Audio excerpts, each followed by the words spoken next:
Hello everyone, आज का topic है न्याय की परिभाषा दे तथा न्याय संबंधी अवधारणा के विकास का वर्णन करें। विभिन्न विद्वानों ने न्याय को अपने अपने ढंग से परिभाषा की है।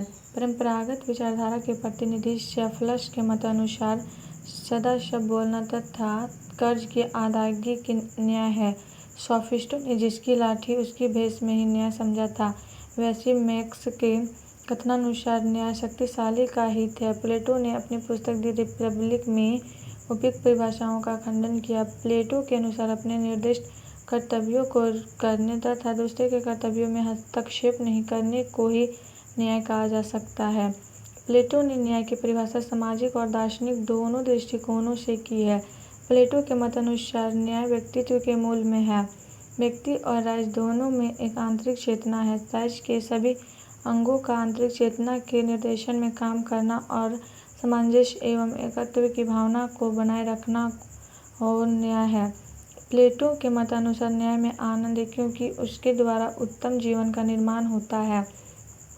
प्लेटो के बाद से आज तक विभिन्न विद्वानों ने न्याय को विभिन्न परिभाषाएं की है। इन परिभाषाओं में विभिन्नता रहते हुए भी उनमें मूल रूप का एकता पाई जाती है। राज्य एवं व्यक्ति तथा व्यक्तियों के बीच आपसी आदर्श संबंध को ही न्याय कहा जाता है। न्याय का महत्व समाज तथा राज्य दोनों के अंतर्गत है। राज्य की स्थापना न्याय प्रशासन के लिए ही की गई थी। न्याय कानून तथा नैतिकता से भिन्न है। समानता, स्वतंत्रता तथा भ्रातृत्व के समन्वय में न्याय निहित है। समाज या राज्य के अंतर्गत बिना किसी भेदभाव के साथ समानता का बर्ताव किया जाना न्याय की मांग है। न्याय राज्य या सरकार का सर्वोपरि तथा मूल्य उद्देश्य है।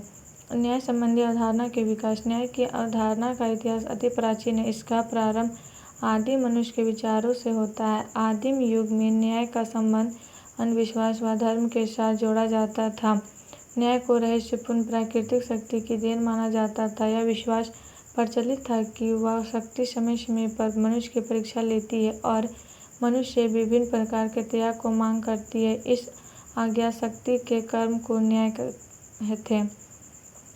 प्राचीन काल में न्याय को सम्मान गुण के रूप में भी देखा जाता था।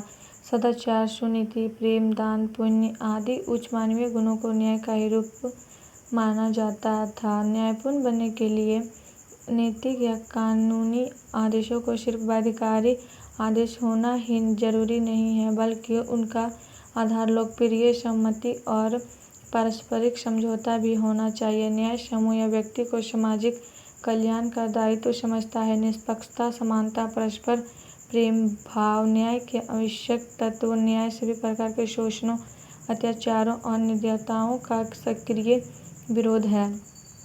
प्राचीन भारतीय विचारकों ने भी धर्म के अंतर्गत ही न्याय की व्याख्या की है। मनु ने धर्म के अंतर्गत मनुष्य की वृत्ति और सामाजिक दायित्व के अनुरूप न्याय का वर्णन किया है। वह प्रत्येक व्यक्ति और वर्ग का पृथक पृथक धर्म है जिसका पालन करना ही न्याय है। महामानवों द्वारा लिखित धार्मिक पुस्तकें न्याय के निर्धारण का आधार थी। सामाजिक क्षेत्र में इसे परोपकार माना गया। न्याय का आधार विवेक, शक्ति और दया तीनों थे। न्याय का विचार और रूप तत्कालीन धार्मिक और सामाजिक मान्यताओं के अनुरूप था। राजनीतिक विचारों के इतिहास में न्याय का अध्ययन प्लेटो की विचारधारा से प्रारंभ किया जा सकता है। प्लेटो की प्रसिद्ध पुस्तक रिपब्लिक का उपशीर्षक ही है न्याय से संबंधित। उसमें न्याय की प्रकृति और उसके निवास की खोज की है। प्लेटो ने न्याय शब्द का प्रयोग नैतिक अर्थ में किया है। न्याय लौकिक धर्म का पर्यायवाची है। उसका कहना है कि न्याय मानव आत्मा की उचित अवस्था और मानवीय स्वभाव की प्राकृतिक मांग है। न्याय के दो रूप हैं, व्यक्तिगत न्याय और सामाजिक या राज्य से संबंधित न्याय। मानवीय आत्मा में तीन तत्व मौजूद है, इंद्रियां, तृष्णा, शौर्य और बुद्धि।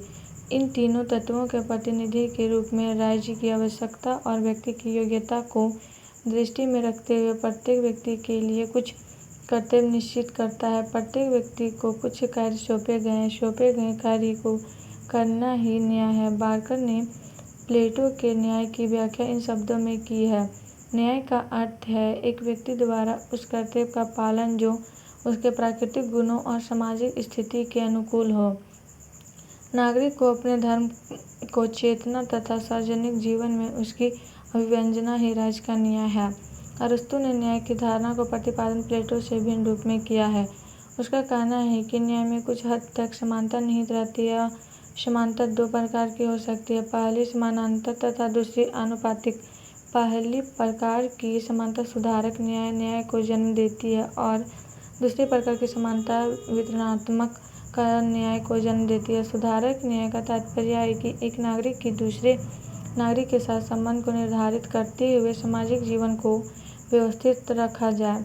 न्याय का यह रूप न्याय को प्रकाशित करने में सहायक होता है और यह न्यायाधीश का कार्य है।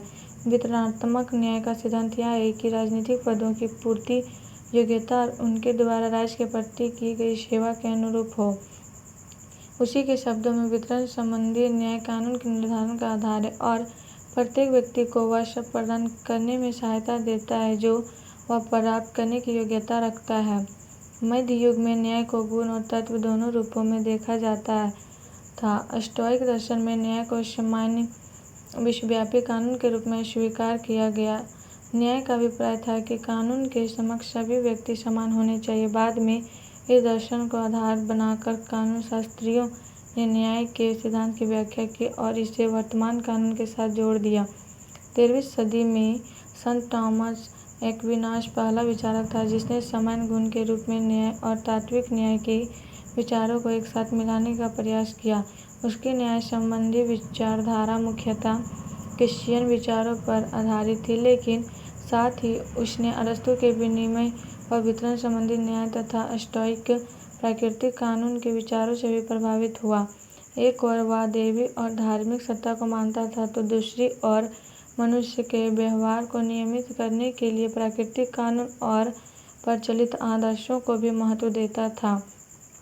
इस प्रकार एक्विनास पहला विचारक था जिसने आध्यात्मिक न्याय और मानवीय न्याय में अंतर स्थापित करने का प्रयास किया। उसने कानून और न्याय को परस्पर संबंधित मानते हुए न्याय की विवेचना की। वह रोमन विधि शास्त्रियों के मत का अनुकरण करते हुए कहता है कि न्याय प्रत्येक व्यक्ति को उसके अपने अधिकार देने की निश्चित और सनातन इच्छा है। उसके अनुरूप सच्चा कानून को विवेक सम्मत होना होगा। दूसरा विचारक अगस्टाइन न्याय को ईश्वरीय राज्य का सर्वप्रमुख तत्व मानता है। उसका कहना है कि जिन राज्यों में न्याय नहीं रह जाता वे डाकुओं के झुंड मात्र रह जाते हैं। उसके अनुरूप न्याय एक व्यवस्थित और अनुशासित जीवन व्यतीत करने और उन कर्तव्यों का पालन करने में है जिनकी व्यवस्था मांग करती है। अंतिम रूप में न्याय से उसका आशय व्यक्ति द्वारा ईश्वरीय राज्य के प्रति कर्तव्य पालन से है। मध्यकाल के अंतिम वर्षों में पुनर्जागरण और धर्म सुधार आंदोलन का प्रभाव स्पष्ट होने लगा। रूढ़ियों पर प्रहार किया गया और लोगों को मानसिक दासता से मुक्त करने का प्रयास शुरू हुआ। ईश्वर, पाप, स्वर्ग व नरक की ओर से मनुष्य, मानवता और इस जगत की सुंदरता और समस्याओं की ओर लोगों का ध्यान आकृष्ट किया गया। फलस्वरूप मानव वर्ग का प्रसार हुआ और स्वतंत्रता और समानता के विषय में चिंतन होने लगा। जीवन स्वतंत्रता और संपत्ति के अधिकार को मनुष्य का न्याय मुक्त अधिकार माना जाने लगा। इस प्रकार न्याय की भावना का उदय हुआ। 19वीं शताब्दी में प्राकृतिक कानून के समर्थकों ने न्याय को विवेक से संबंधित माना। हॉब्स, प्यूफनडार्फ, लॉक, रूसो तथा कांट ने इस विचारधारा का प्रतिपादन किया। हॉब्स और प्यूफनडार्फ ने राजसत्ता की इच्छा को न्याय का आधार माना, जबकि लॉक, रूसो और कांट ने न्याय को स्वतंत्रता और समानता का सम्मिश्रण माना। रूसो के विचार में संपूर्ण समाज के व्यक्तियों की स्वतंत्रता व समानता को सुरक्षित रखने के लिए जो निर्णय लिए जाते हैं वे ही न्याय है। कांट न्याय को नैतिकता से पृथक बताता है। उसने बताया कि नैतिकता आंतरिक कार्यों से संबंधित है जबकि न्याय बाह्य कार्यों से। उसके अनुसार न्याय प्रत्येक व्यक्ति की बाह्य स्वतंत्रता है जो बाकी व्यक्तियों की स्वतंत्रता द्वारा सीमित है। हॉब्स के समान कांट का कहना है कि बाह्य स्वतंत्रता की सुरक्षा के लिए सत्ता की आवश्यकता है, इसलिए न्याय सत्ता द्वारा निश्चित किया जाता है। इन विचारकों के अतिरिक्त कुछ विचारक न्याय पर सामाजिक दृष्टिकोण से विचार करते हैं। मैसियस और लीबनिज का कहना था कि न्याय व्यक्तिगत व सामूहिक हितों के बीच सामंजस्य को कहते हैं, अतः न्याय का प्रश्न केवल समाज में ही पैदा होता है। मैसियस, लीबनिज और वोल्फ के अंतर्राष्ट्रीय न्याय की धारणा पर भी विचार किया। 19वीं सदी के पूर्वाधार में उपयोगितावाद का प्रादुर्भाव हुआ। बेंथम जेम्स मिल ने अधिकतम लोगों का अधिकतम सुख का सिद्धांत दिया। बेंथम ने न्याय के प्रक्रियात्मक पक्ष पर जोर दिया। उसने इस युग की अदालतों और उसकी कार्यप्रणाली की कड़ी आलोचना की। वह न्यायाधीशों पर अंकुश लगाना चाहता था, इसलिए उसने जूरी के माध्यम से मुकदमों का निर्णय किए जाने की बात की। वह अपराधियों का सुधार चाहता था। उसने जेल सुधार की योजना दी।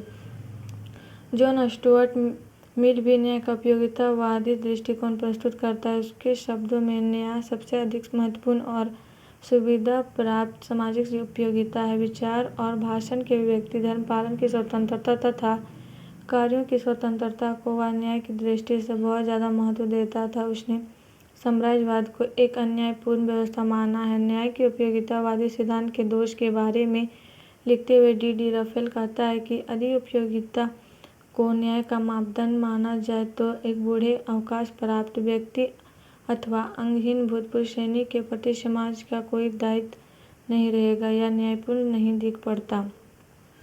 19वीं और 20वीं शताब्दी में न्याय की अवधारणा में एक महत्वपूर्ण परिवर्तन आया। समाजवादी विचारकों ने न्याय की परंपरागत धारणा की आलोचना की और न्याय के लिए स्थापित अदालतों और कानूनों को ढकोसला बतलाया। उन्होंने तात्विक न्याय की मांग की। उन्होंने पूंजीवादी आर्थिक प्रणाली को अन्याय का साधन बतलाया और आर्थिक समानता को न्याय का आधार माना। परंपरागत न्याय को सभी मान्यताओं को सुरक्षित रखते हुए आर्थिक एवं सामाजिक व्यवस्था में परिवर्तन की मांग करता है तथा नए मूल्यों की स्थापना करता। मार्क्सवादी विचारधारा के विकास ने न्याय की धारणा में वास्तविक परिवर्तन लाया। मार्क्स और लॉस्की ने पूंजीवादी सभ्यता की कटु आलोचना की और उसमें निहित अन्याय के खिलाफ प्रतिरोध किया। मानव समाज में न्याय की स्थापना के लिए उसने सर्वहारा क्रांति का आह्वान किया। लॉस्की के शब्दों में गहराई में जिस मुख्य मनोभाव से वह मार्क्स प्रेरित हुआ वह न्याय के लिए मनोभाव था। लिंडसे ने भी कहा है कि उसका मौलिक मनोभाव न्याय के लिए मनोभाव है। इसी प्रकार मार्क्सवाद का एक प्रमुख टीकाकार ने भी कहा है कि न्याय मार्क्स की मुख्य रचना कैपिटल का नैतिक सार है। तात्पर्य यह है कि मार्क्स ने न्याय की स्थापना एक नैतिक लक्ष्य के रूप में देखा। वह ऐसी व्यवस्था की कल्पना करता था जहाँ शक्तिशाली वर्ग द्वारा कमजोर वर्ग का शोषण न हो और सभी को आवश्यकतानुसार वेतन मिले। उसका आदर्श समाज राज्य विहीन सच्चा प्रजातंत्र होगा जिसमें सभी व्यक्तियों को बिना भेदभाव के पूर्ण स्वतंत्रता और समानता प्राप्त होगी। किसी प्रकार का आतंकवाद या दमन नहीं रहेगा। मार्क्स के आर्थिक न्याय की अवधारणा का बहुत व्यापक प्रभाव पड़ा। साम्यवादी देशों ने बड़े पैमाने पर इसे व्यवहारिक रूप दिया। आज प्रत्येक साम्यवादी देश नागरिकों को काम की गारंटी देता है और काम के अनुसार वेतन देता है। समाज में पूर्ण सामाजिक और आर्थिक स्वतंत्रता कायम की गई। हर सामाजिक संस्थान व्यक्ति के आर्थिक अधिकारी पर जोर देता है। 20वीं शताब्दी के उत्तरवादी विचारक के भी न्याय की आधुनिक धारणा को स्थापित करने का प्रयास किया। वे न तो पूंजीवाद में विश्वास करते और न साम्यवाद में, बल्कि सार्वजनिक लोक कल्याण उनका अधिक से अधिक विकास हो सके इसी मूल्य को स्थापित करने के लिए संपत्ति के वितरण का आधार न्याय है। न्याय का सिद्धांत सामाजिक कल्याण व व्यक्तिगत हित तथा सामाजिक व्यवस्था व व्यक्ति की स्वतंत्रता के बीच इस प्रकार संबंध स्थापित करता है कि व्यक्ति समाज में रहते हुए अपनी योग्यता और वृद्धि के अनुसार अपने हितों की प्राप्ति कर सके। सालमन के अनुसार न्याय का अर्थ है कि प्रत्येक व्यक्ति को उसका भार प्रदान किया जाए। बार्कर के शब्दों में राज्य का लक्ष्य उन बाह्य परिस्थितियों या अवसरों को जुटाना है जिनके बिना किसी भी नागरिक की क्षमताओं का विकास नहीं हो सकता और इसी लक्ष्य को हम न्याय कहेंगे। थोड़े में समाज में स्वतंत्रता, समानता और बंधुत्व की स्थापना तथा व्यक्ति और व्यक्ति के लिए एवं व्यक्ति तथा समूह के बीच समन्वय स्थापित करना न्याय है। न्याय एक गतिशील अवधारणा है। यह समय और परिस्थितियों के अनुसार बदलती रही। इसके विभिन्न पक्ष कानूनी, सामाजिक, आर्थिक और राजनीतिक। यह समाज में व्यक्ति के लिए उतनी ही जरूरी है जितना कि शरीर के लिए अच्छा स्वास्थ्य। यह सभी व्यक्तियों और सामाजिक मूल्यों का आधार और समन्वय करता है। और आप लोग को वीडियो अच्छी लगी तो please like and subscribe my YouTube channel and share जरूर करें।